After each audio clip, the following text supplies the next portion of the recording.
લેહની અંદર જે લદ્દાખ માટે પૂર્ણ રાજ્યના દરજ્જાની જે માંગ ઉઠી છે, તો પૂર્ણ રાજ્યનો દરજ્જો શું હોય છે?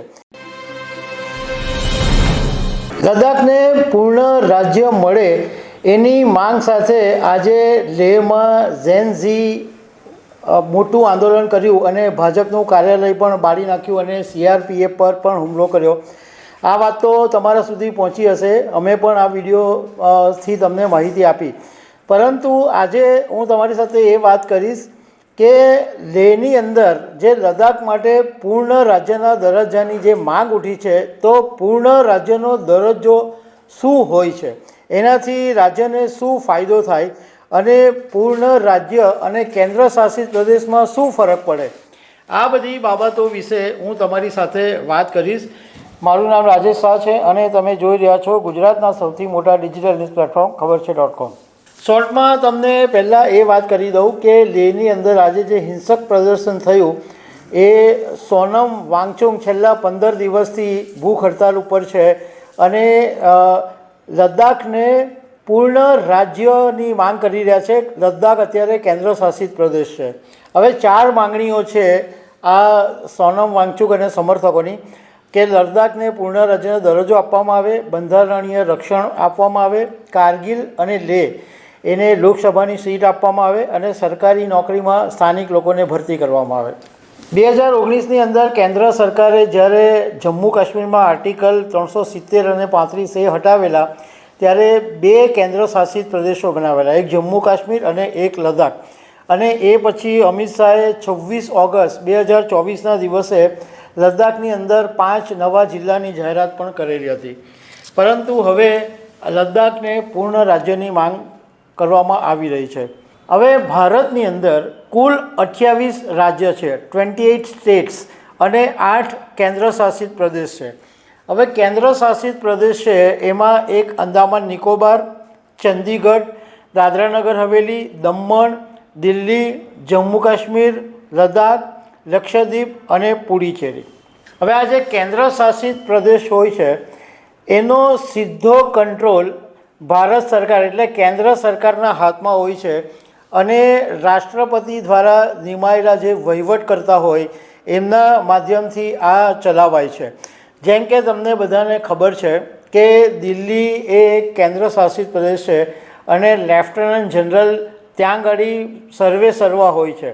એટલે દિલ્હીની અંદર જ્યારે કેજરીવાલની સરકાર હતી તો કેજરીવાલની સરકાર અને LG વચ્ચે વારે ઘડીએ ઘર્ષણો થતા હતા. પૂર્ણ રાજ્યનો મતલબ એ છે કે એક સ્વતંત્ર રાજ્ય અને ત્યાં આગળ પોતાની સરકાર હોય, પોતાની વિધાનસભા હોય, મુખ્યમંત્રીની નિમણૂક થાય, મંત્રી પરિષદ હોય, મંત્રી પરિષદને ચૂંટવાનો અધિકાર હોય અને ભારતીય બંધારણ મુજબ રાજ્ય સરકારને કેન્દ્ર સરકારના અલગ સ્વતંત્ર કાયદો બનાવવાના, ટેક્સ લાગુ કરવાના, વિકાસ યોજના લાગુ કરવાના આ બધા અધિકારો આપણા ભારતીય બંધારણમાં રાજ્યોને આપવામાં આવેલા છે. મતલબ કે એક રાજ્ય હોય એની અંદર વિધાનસભા હોય, એની અંદર વિધાનસભાની ચૂંટણી થાય, એમાં લોકસભાની બેઠકો પણ હોય અને એ પછી મુખ્યમંત્રી બને, ધારાસભ્યો બને. સરકાર ધારે એ પ્રમાણે પોતાનો કાયદો બનાવી શકે, સરકાર ધારે એ પ્રમાણે ટેક્સ લગાવી શકે, સરકાર ધારે એ પ્રમાણે પોતાનું જે ડેવલપમેન્ટ યોજનાઓ છે એ બનાવી અને લાગુ કરવાની સત્તા એને મળે. હવે જે પૂર્ણ રાજ્ય હોય એની અંદર મુખ્યમંત્રીનું શાસન હોય અને વિધાનસભા હોય, જ્યારે કેન્દ્ર શાસિત પ્રદેશ હોય એમાં લેફ્ટનન્ટ ગવર્નર એનું સૌથી વધારે વર્ચસ્વ હોય, એમની નિમણૂક હોય. રાજ્યો પોતાનું બજેટ બનાવી શકે પરંતુ કેન્દ્ર શાસિત પ્રદેશો છે એ પોતાનું બજેટ નહીં બનાવી શકે, એ કેન્દ્ર પર જ એણે નિર્ભર રહેવું પડે. હવે પૂર્ણ રાજ્ય બનાવ્યા તો ફાયદા શું શું થાય? એક તો લોકસભાની સીટ મળે, સ્થાનિક મુદ્દાઓ છે એ સંસદની અંદર, લોકસભાની અંદર ઉઠાવી શકાય, પોલીસ ઉપર રાજ્ય સરકારનો અંકુશ રહે.